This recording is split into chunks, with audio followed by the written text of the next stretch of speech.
In the 1820s, facing regional insecurity and famine, the young Basotho leader, Moshoeshoe, settled in the mountain fortress of Tababusilu. This strategic move protected his people, cattle, and crops, and attracted followers from across southern Africa. These diverse people were the ancestors of what became the modern nation of Lesotho.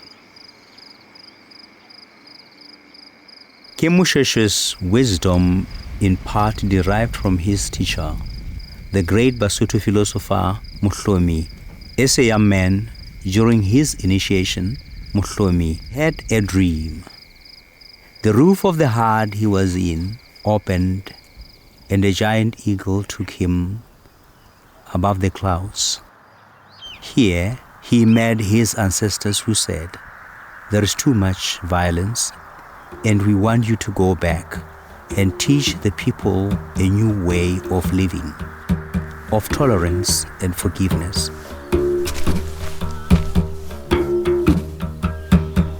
The most valuable legacy of King Moshoeshoe's diplomacy and wisdom is the fact that we have a country that is our own. The fact that we have been able to survive for 200 years is a very great achievement for him and also for us as his people. Lesotho phate ya Moshoeshoe, phate ya bilwe ka ditho tsa kgomo ya lekaba, ka ya ma ho yona ka tadimanaha. In the 1820s, Moshoeshoe's strategies and leadership resulted in prosperity and security for his people. However, this prosperity was short-lived. By the 1830s, Boer settlers were encroaching on his land, and to address this, he sought strategic advice. In 1833, 3 French missionaries from the Paris Missionary Society arrived in the Cape Province. King Moshoeshoe heard of their presence from a Griqua hunter, Adam Krotz, and sent him to welcome them to his kingdom, where the missionaries soon aligned their fate with that of the Basotho. He was bringing the missionaries here to help him because there was a new world now of the white people, and he wanted to make sure that his nation would survive. He was building, and the missionaries were able to help him to do that. That's why we say in Lesotho, Barudi wa Moshoeshoe, missionaries of Moshoeshoe. People volunteered to go and meet the missionaries, which in other words means they had already accepted them even before they came into the country. And they did escort them to Tababusilu and put them before the king. It's extremely moving for us, knowing that there was these 3 very young French Protestant missionaries, Eugène Casalis and then Gosselin and Narbousset, who came to Basotho land.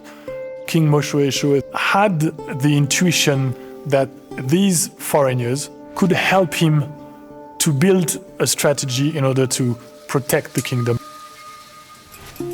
The French missionaries arrived during a turbulent time when the kingdom was facing rivalrous neighbors and Boer expansion.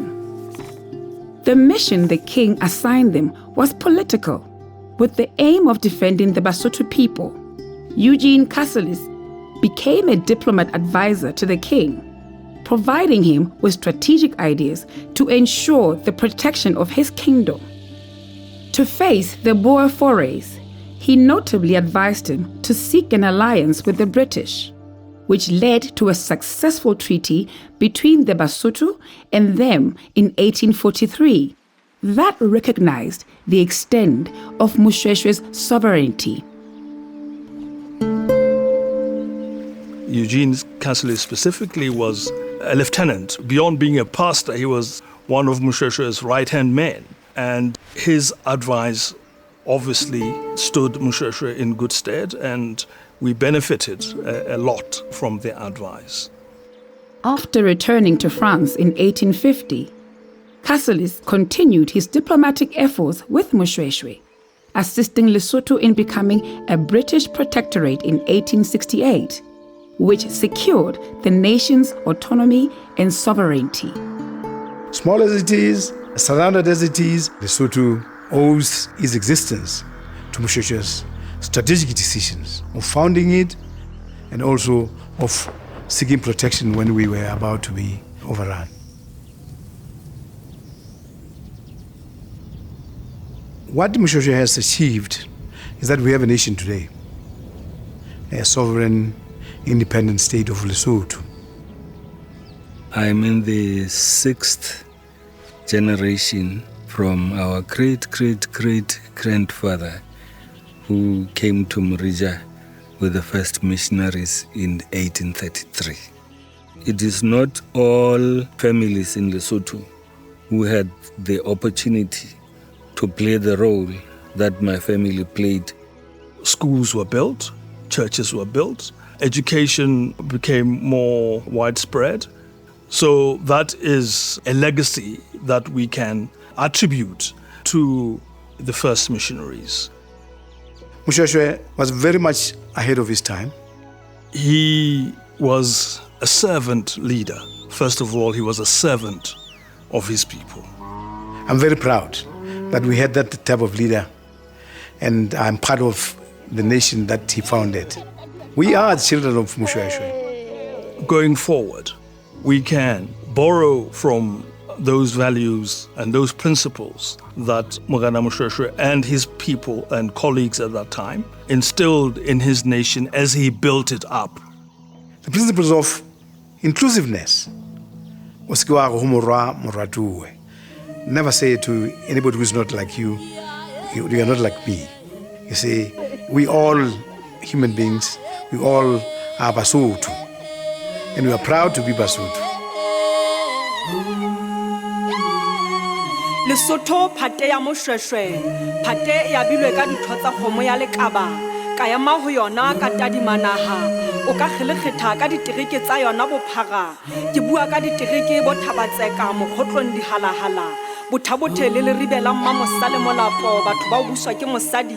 Wa tswa ka hlaba sa berea ho ya Maseru, wa ntlo fetela ha le feta mafeteng, bura kgaoletsa o kena ka hukunya bana ba mohale o ya qatsha seneke, nka lebala jwang se ba batswa sa Morena Moshoeshoe quthi, athe ho yona o behetswe moeletsi ya moholo mohlomi, ratidi mathata matsetsela, shoma la kutlo mabona ka seipone, mono wa hare a keteka bura, le modi magolo a mabedi wa hakadi le beolana the setjhaba sa Basotho, ke tshwaena wa ho beola tobitsa ka mona hen Moshoeshoe, motshwaredi wa madimo thesele, ho ja ba jele pete putsa pudu.